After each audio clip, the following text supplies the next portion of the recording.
నమస్తే, welcome to the leader.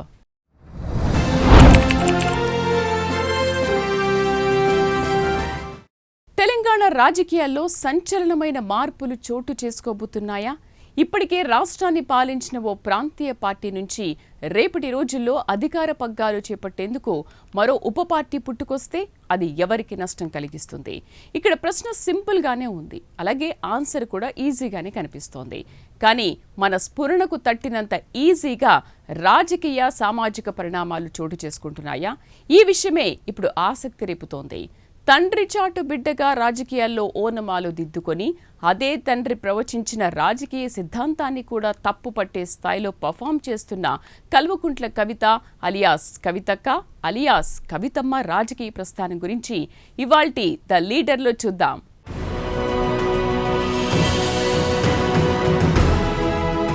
ఏ తండ్రైనా ఏం కోరుకుంటాడు?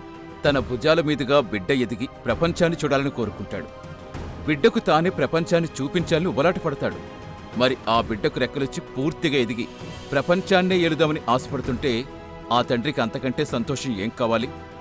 బహుశా ఖచ్చితంగా మాజీ సీఎం కల్వకుంట్ల చంద్రశేఖరరావు మానసిక స్థితి కూడా ఇలాగే ఉండి ఉంటుంది. ఎందుకంటే తన కూతురు కల్వకుంట్ల కవిత తనను మించిన నాయకురాలు కావాలని తహతహలాడుతుంది అన్న విషయం అర్థమైతే అంతకు మించిన ఆనందం కేసీఆర్కేముంటుంది? ఇటీవల మేడ్చల్లో కవిత తన సొంత పార్టీ ప్రకటించిన సందర్భం సరిగ్గా అలాంటిదే అని చెప్పాలి.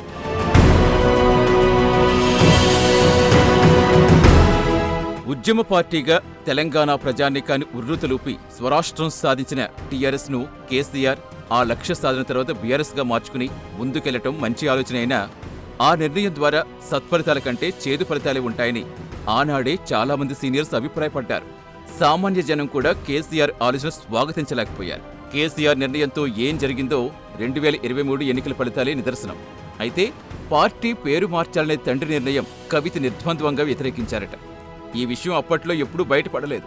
కానీ కవిత పార్టీ పేరు ప్రకటించాక ఈ అంశానికి కాస్త ఎక్కువ ప్రాధాన్యం ఏర్పడింది. పేరు మార్చినప్పుడు చేసిన పార్టీ ప్రతినిధుల సంతకాల్లో కవిత సంతకం లేదని, తన నిర్ణయానికి కట్టుబడి ఉండడం వల్లే సంతకం చేయలేదని కవిత శిబిరంలో పలువురు అంటున్నారు. అది నిజమే అనుకోవాలి. ఎందుకంటే టీఆర్ఎస్ అనే టైటిల్తో తెలంగాణ ప్రజలు ఎంతలా కనెక్ట్ అయ్యారు, ఉద్యమ ఫలితాలు రాబట్టడంలో ఆ పేరు ఎంత బాగా పనికొచ్చిందనేది ఇప్పటికీ ప్రజల ముందున్న అనుభవాలే.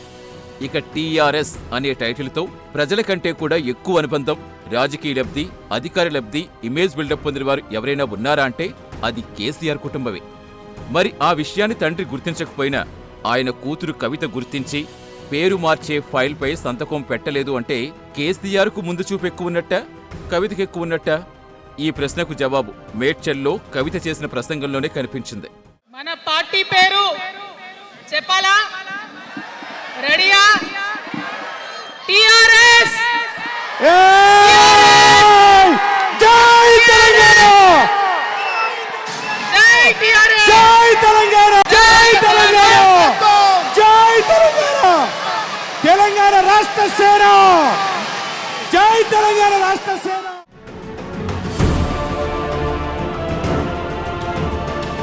గత అసెంబ్లీ ఎన్నికల్లో చేదు ఫలితాలు ఎదురయ్యాక కేసీఆర్ ఆత్మావలోకనం చేసుకోకపోగా ప్రజలే తనను ఓడించి తప్పు చేశారనే అభిప్రాయంలోకి వెళ్లిపోయారు. నాయకుడు ప్రతి నిర్ణయాన్ని, ప్రతి ఆలోచనను సింహావలోకనం చేసుకోవాలి, పునఃపరిశీలన చెయ్యాలి. అప్పుడే తప్పొప్పుల్లో బలాబలాలు తెలుస్తాయి. కేసీఆర్ ప్రజల నిర్ణయాన్ని తప్పుపట్టారు అంటే తాను ఏ స్థాయిలో సైడ్ ట్రాక్లోకి వెళ్లిపోయారో అర్థం చేసుకోవచ్చు. అంటే నిజాలు కూడా గ్రహించలేని ఒక మానసిక జడత్వం వైపు వెళ్లిపోయారన్నమాట. అదే విషయాన్ని కవిత ఉటంకించారు.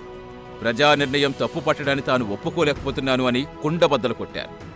ఒకవేళ ప్రజలే తప్పు చేస్తే నాయకుడికి ప్రజలే కన్నబిడ్డలైనప్పుడు మళ్లీ ఆ ప్రజల కోసం తండ్రిలాంటి నాయకుడు ఎలాంటి చర్యలు చేపట్టాలో ఆ చర్యలు కేసీఆర్ ఎందుకు చేపట్టలేదంటూ అత్యంత సునిశ్చితంగా ప్రశ్నించడం విశేషం.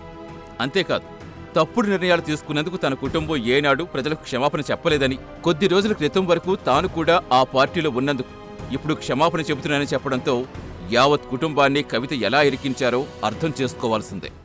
నేను తెలంగాణ ప్రజలందరికీ చేతులు జోడించి నమస్కరించి ఒక మాట చెప్తున్నా, హార్ట్ఫుల్గా చెప్తున్నా, నా హృదయాంతరాల నుంచి ఒక మాట చెప్తా ఉన్నా.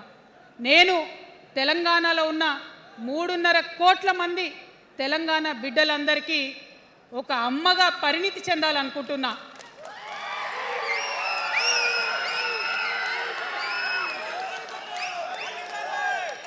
ఎందుకంటే ఒక అమ్మతనంతో పరిపాలన జరిగినప్పుడే బిడ్డలకి ఏదైనా కష్టం వస్తే అమ్మ హృదయం బద్దలవుతుంది. అటువంటి దుఃఖంతో పరిపాలన జరిగినప్పుడే, అటువంటి సంవేదనతో పరిపాలన జరిగినప్పుడే, అటువంటి ఆర్తితో పరిపాలన జరిగినప్పుడే రాష్ట్రం ముందుకు పోతుంది, రాష్ట్రంలో ఉన్న ప్రజల కష్టాలు తీరుతాయి.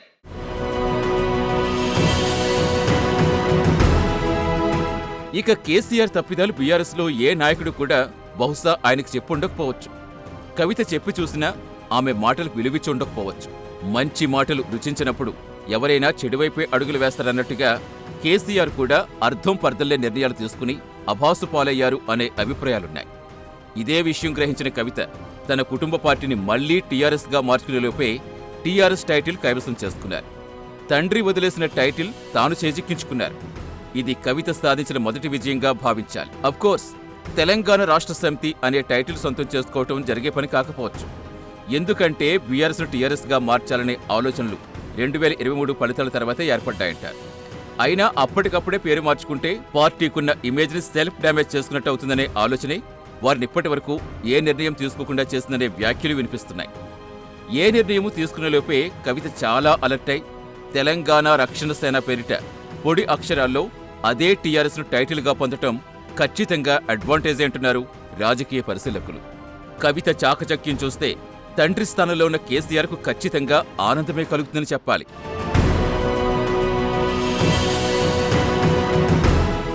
మేడ్చల్ సమావేశంలో కవిత కొన్ని భావోద్వేగమైన అంశాలను ప్రకటించారు. ప్రజలను కన్నబిడ్డలుగా చూసుకోవాలనే కాన్సెప్టుకు కేసీఆర్ దూరమయ్యారని, తాను సీఎం అయితే ప్రజల జేబులు చూడనని, ప్రజల కడుపులు మాత్రమే విచారిస్తారని చెప్పుకొచ్చారు. తెలంగాణ ప్రజలకు ఒక అమ్మగా మారి పరిపాలన అందించాలని తపన పడుతున్నారని చెప్పుకొచ్చారు. తల్లి సెంటిమెంట్తో ముందుకొస్తున్న కవిత రానున్న రోజుల్లో మరిన్ని సెంటిమెంట్ అస్త్రాలు ప్రయోగించే అవకాశాలు ఎక్కువే ఉంటాయన్నమాట.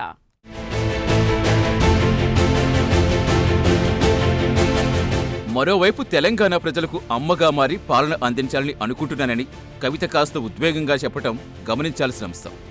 అయితే తండ్రిని తోలనాడుతూ మానసిక క్షోభకు గురి చేస్తున్న కూతురు ప్రజలకు అమ్మ ఎలా అవుతుందంటూ పలువురు కాంగ్రెస్ నాయకులు కవితను ఇరుకున పెట్టే ప్రయత్నం చేస్తున్నారు. నిజానికి ఇది కేసీఆర్పై వారికుండే ప్రేమ కాదు, ఇండైరెక్ట్ గా కవితను కార్నర్ చేయటం. అలాగే కేసీఆర్పై కూతురే విమర్శలు గుప్పిస్తోందంటూ ప్రజలకు గుర్తు చేయటంగా భావించాలి.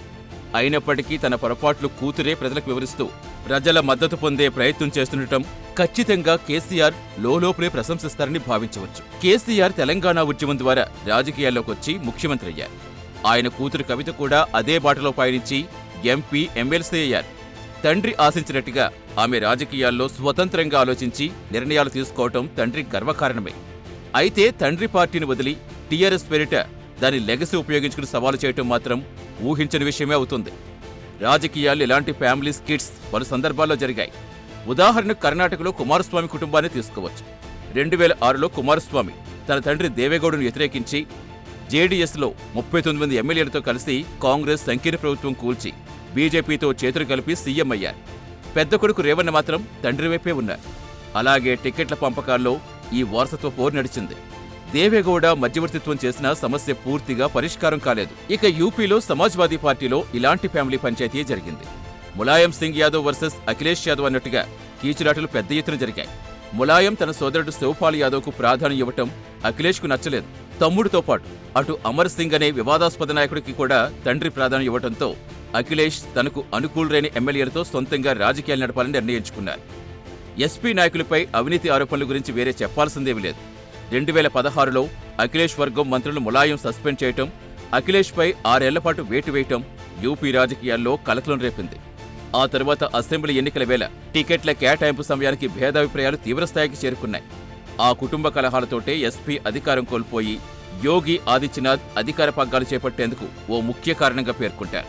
ఆ తరువాత అఖిలేష్ను తండ్రి ములాయం మళ్లీ పిలుచుకుని పార్టీలో చేర్చుకోవటం ఎస్పీ చరిత్రలో మరిచిపోలేని ఘటనగా భావిస్తారు.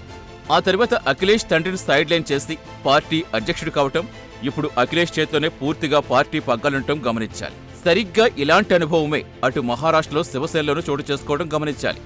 తమిళనాడులో డీఎంకే పార్టీలో ఇలాంటి కుటుంబ కలహాలు, ఆధిపత్య పోరాటాలే పార్టీలో చీలిక్కు కారణమయ్యాయి. అన్నాడీఎంకే అలా దాని నుంచే ఏర్పడిందేనని చరిత్ర చెబుతుంది.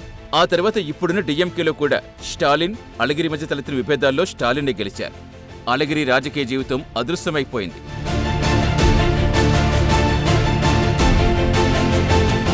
అలాంటి పరిణామాలే ఇప్పుడు బీఆర్ఎస్లో ఎంతో బలంగా కనిపిస్తున్నాయనే వ్యాఖ్యలు వినిపిస్తున్నాయి. రేవంత్ ఆధ్వర్యంలో కాంగ్రెస్ అధికారంలోకి రావడానికి కేసీఆర్ ప్రభుత్వంపై ఉన్న యాంటీ ఇంకంబెన్సీయే కారణమని ఇప్పటికీ చెప్పుకుంటారు. అలాగే ఇప్పుడు కవిత సక్సెస్ అవ్వడానికి తన తండ్రిపై పదునేరు విమర్శలు ఎక్కుపెట్టడమే ప్రధాన కారణంగా చెప్పొచ్చంటున్నారు విశ్లేషకులు.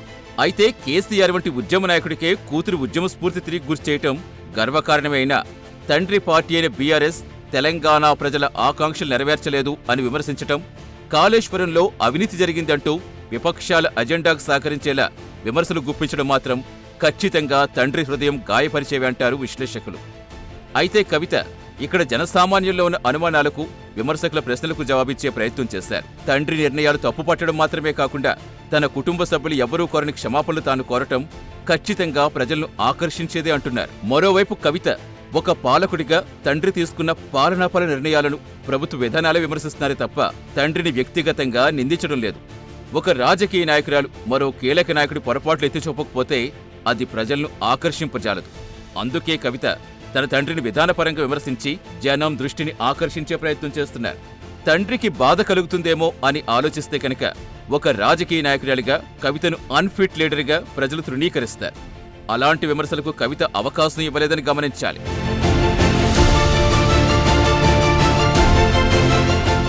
కవితను బాగా డ్యామేజ్ చేసిన అంశం ఏదైనా ఉందంటే అది లిక్కర్ స్కామ్ ఆరోపణలేనని గమనించాలి. ఈ ఆరోపణల ద్వారా తాను మాత్రమే కాక బీఆర్ఎస్ పార్టీకి కూడా పెద్ద ఎదురుదెబ్బే తగిలింది.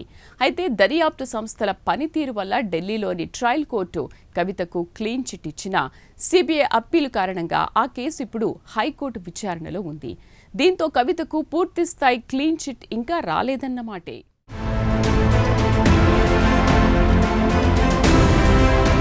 ఇక అన్నిటికన్నా కవిత తన చుట్టూ ఉన్న లిక్కర్ స్కామ్ ఆరోపణల కేసు ఇంకా ముగియలేదు. ఇది కవిత రాజకీయ జీవితంలో అత్యంత కీలక, అలాగే బాధాకరమైన అధ్యాయంగా పేర్కొనాలి. తెలంగాణ రక్షణ సేనను ప్రారంభించడం ఒక ఎత్తైతే లీడర్గా ఆమె ముందుకు వెళ్లేందుకు లిక్కర్ కేసు అడ్డంకిని ఛేదించుకోవాల్సి ఉంది.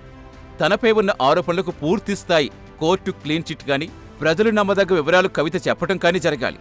ఎందుకంటే ప్రజలు, మీడియా, రాజకీయ ప్రత్యర్థులు ఇప్పటికీ లేడీ ఇన్ లిక్కర్ స్కామ్ అంటూ ట్రోలింగ్స్ చేయడం గమనించాలి. 5 నెలలకు పైగా తిహార్ జైల్లో ఉండటం ఆమె జీవితంలోనే ఒక చీకటి అధ్యాయం అవుతుంది. ఈడీ, సిబిఐ ఆరోపణల ప్రకారం 2023-24లో ఫైల్ చేసిన ఛార్జ్ షీట్ల మేరకు సౌత్ గ్రూప్లో కవిత కీలక సభ్యురాలు.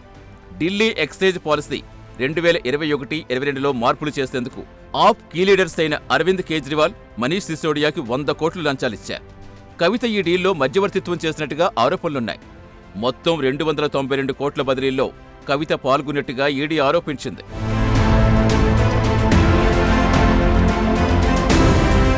ఈ సంవత్సరం ఫిబ్రవరిలో రౌజ్ అవెన్యూ కోర్టు కవిత సహా అరవింద్ కేజ్రీవాల్, మనీష్ సిసోడియాతో పాటుగా మొత్తం 23 మంది నిందితులను డిశ్చార్జ్ చేసింది.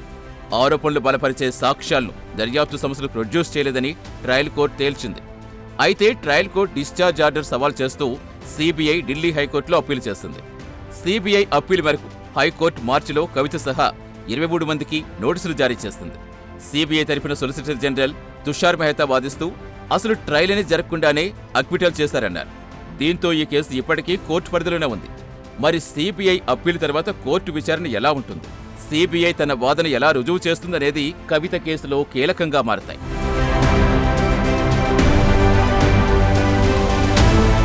కవిత చుట్టూ అల్లుకున్న లిక్కర్ స్కామ్ ఆరోపణలు బీఆర్ఎస్కి 2023 అసెంబ్లీ ఎన్నికల్లో, అలాగే 2024 లోక్సభ ఎన్నికల్లో తీవ్ర నష్టం కలిగించాయని కేటీఆర్ వంటి నాయకులు చెబుతూ ఉంటారు.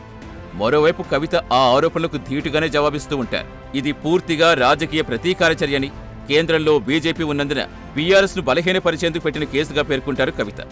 తన మీద ఆధారాలు లేవని, కొందరు సాక్షుల వాదనలు విని తనపై ఛార్జెస్ ఫ్రేమ్ చేశారని కొట్టిపడేస్తారు కవిత. అయితే ఆమె ఎవరితో ఫోన్ కాంటాక్ట్ చేశారో చెప్పే ఆధారాలు లేకుండా దాదాపు 10 ఫోన్లు ధ్వంసం చేశారని సిబిఐ వాదిస్తోంది. అందువల్లే ఆధారాలు సరిగా ప్రొడ్యూస్ చేయలేకపోయారా అనే వాదనలు వినిపిస్తున్నాయి. మొత్తానికి లిక్కర్ స్కామ్లో ఆమెపై ఉన్న ఆరోపణలకు మాత్రం ఏనాటికైనా కవిత జవాబు చెప్పుకోక తప్పదంటున్నారు రాజకీయ పరిశీలకులు.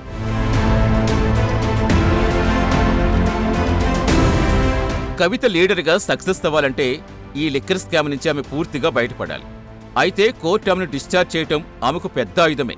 కానీ హైకోర్టు విచారణ ఇంకా పెండింగ్లో ఉంది కాబట్టి తనపై ఉన్న ఆరోపణల గురించి ఆచితూచి జాగ్రత్తగా మాట్లాడాలి.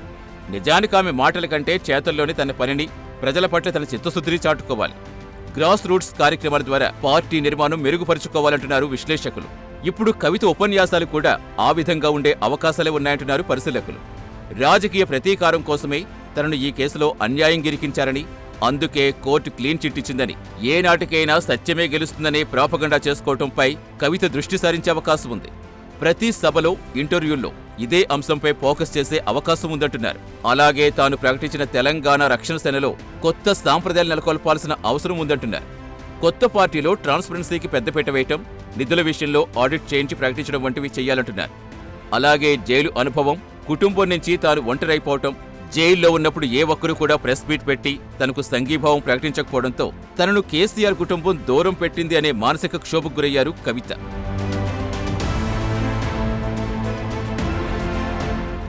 కవిత దాదాపు 5 నెలల పాటు జైల్లో ఉండడం ఆమెకు ప్లస్సా మైనస్సా అనే చర్చ పెద్ద స్థాయిలో నడుస్తోంది.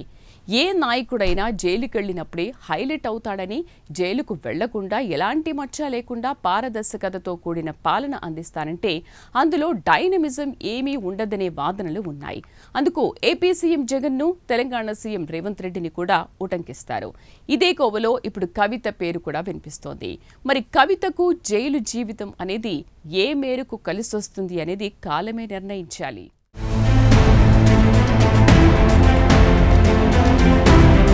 మరోవైపు అటు కేసీఆర్ కూడా కూతురు జైల్లో ఉన్న సమయంలో ఎటూ చెప్పుకోలేక, ఎవరితో చెప్పుకోవాలో తెలియక సతమతమైనట్టుగా బీఆర్ఎస్ సీనియర్స్ పలు సందర్భాల్లో చెప్పడం గమనించాల్సిన అంశం. అయితే కవిత ఇరుక్కునేది లిక్కర్ స్కామ్లో కాబట్టి అందులో ఏం మాట్లాడినా అది నష్టం కలిగించేదవుతుందనే ఆందోళనే కవితను ఆ పార్టీ పక్కన పెట్టేలా చేసిందనే అభిప్రాయాలు కూడా ఉన్నాయి. కవితపై వేటు వేయకపోతే అది పార్టీకి నష్టం చేస్తుంది అనే భావన వల్లే ఆమెపై పార్టీ వేటు వేసిందంటారు. 2025 సెప్టెంబర్లో కవితను బీఆర్ఎస్ హైకమాండ్ సస్పెండ్ చేస్తుంది. ఆ సస్పెన్షన్కు పలు బలమైన కారణాలే ఉన్నాయి. కవిత నేరుగా హరీష్ రావును టార్గెట్ చేస్తూ కాళేశ్వరంలో 100 కోట్లు వెనకేస్తున్నారని, అందుకే ఇరిగేషన్ మినిస్టర్ నుంచి ఆయన తప్పించారని సంచలన ఆరోపణలు చేశారు. ఆమె హరీష్ను టార్గెట్ చేసినా ఆమె ఎక్కుపెట్టిన గన్ పార్టీనే పేలుస్తుంది. అలాగే సామాజిక తెలంగాణ అజెండా గురించి మాట్లాడడాన్ని బీఆర్ఎస్ ఒక రకంగా అపార్థం చేసుకుందనే చెప్పాలి. సామాజిక న్యాయం బీఆర్ఎస్లో లోపించింది అనేది అచ్చంగా విపక్షాల వాదన. ఆ వాదనే కవిత ఎత్తుకోవటం పార్టీ అధినేతను గురిచూసి కొట్టడంగా భావించారు. అయితే సామాజిక తెలంగాణ అనేది రాష్ట్రంలో జరగాల్సిన సామాజిక న్యాయమని, అది బీఆర్ఎస్ వ్యతిరేకత ఎలా అవుతుందని కవిత ప్రశ్నిస్తున్నారు. అనేకమైనటువంటి నేరాలు జరిగినాయి, అనుకున్నటువంటి తెలంగాణ సాధించుకోలేదు. మరి ఆ తప్పులో ఎక్కడో ఒక దగ్గర నాకు భాగం ఉందని చెప్తున్నప్పుడు మరి కేవలం క్షమాపణ చెప్తే సరిపోతుందా?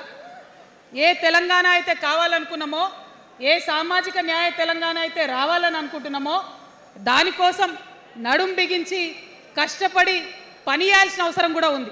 మరి ఇవాళ పని చేయడం కోసమే తెలంగాణ రాష్ట్ర సేన ఇవాళ తెలంగాణ ప్రజల ముందుకు వచ్చింది.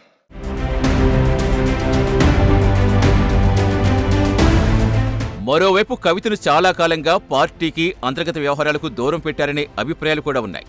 ఇదే అభిప్రాయం కవిత మాటల్లో వ్యక్తం కావటం గమనించాలి.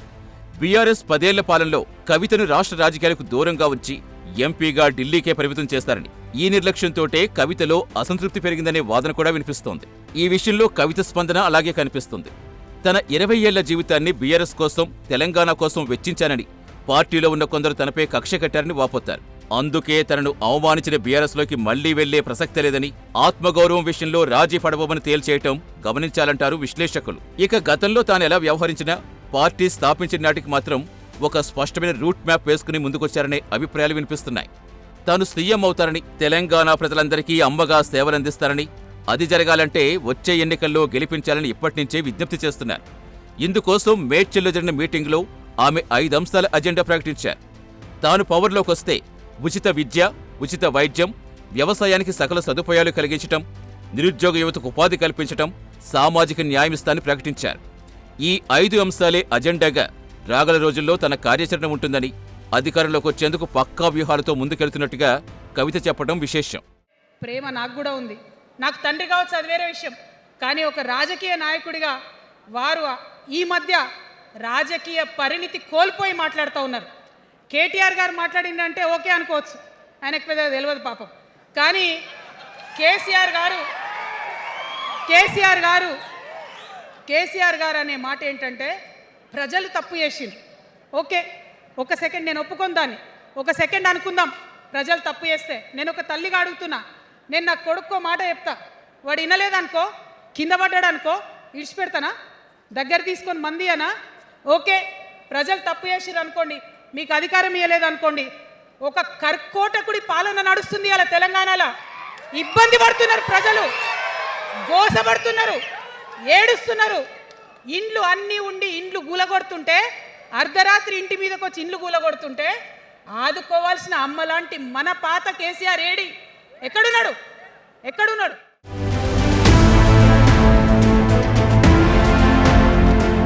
ఇక చివరిగా తెలంగాణలో పార్టీ పెట్టడం, పార్టీ పెట్టి సక్సెస్ కావటం అనేది ఒక అరుదైన విషయమే. ఎందుకంటే ఇక్కడ పార్టీ పెట్టాలంటే తెలంగాణ ఉద్యమంతో మమేకమై ఉండాలి. అసలు ఉద్యమ సమయంలోనే తెలంగాణ బ్రాండ్ నేమ్తో చాలా మంది పార్టీలు పెట్టి క్లోజ్ చేసుకున్నారు. ఆలి నరేంద్ర, దేవేంద్ర గౌడ్, చెరుకు సుధాకర్, జస్టిస్ చంద్రకుమార్, గతంలో విజయశాంతి, ఇలా చాలా మందే పార్టీ పెట్టారు. తెలంగాణ మేధావిగా అందరూ గౌరవించే కోదండరాం కూడా తెలంగాణ జనసమితి అనే పార్టీ పెట్టినా దాని ఫంక్షనింగ్ పెద్దగా లేదనే గమనించాలి. మొత్తానికి ఆయనకు గౌరవం ఇచ్చే ఉద్దేశంతో, ఆయన సేవలు వినియోగించుకోవాలి అనే ఉద్దేశంతో ఎమ్మెల్సీని చేశారు ముఖ్యమంత్రి రేవంత్ రెడ్డి.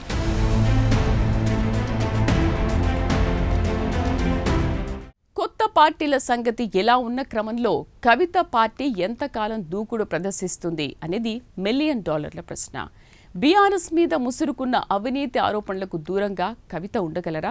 తెలంగాణ రక్షణ సేన పేరుతో తనకంటూ ఓ సొంత సైన్యాన్ని తయారు చేసుకుంటున్న క్రమంలో వారిలో స్వచ్ఛతను, పారదర్శకతను కవిత ఎంతకాలం కాపాడగలరు?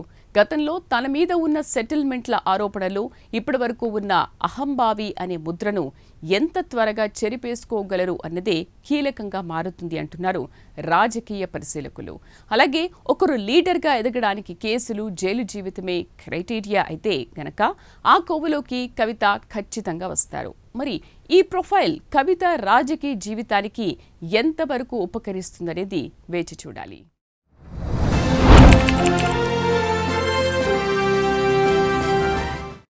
ఇది వాల్టి ద లీడర్ క్యారెక్టర్గా కవితలోని విశేషాలు. మరో లీడర్తో నెక్స్ట్ ఎపిసోడ్లో మళ్ళీ కలుద్దాం. నమస్తే.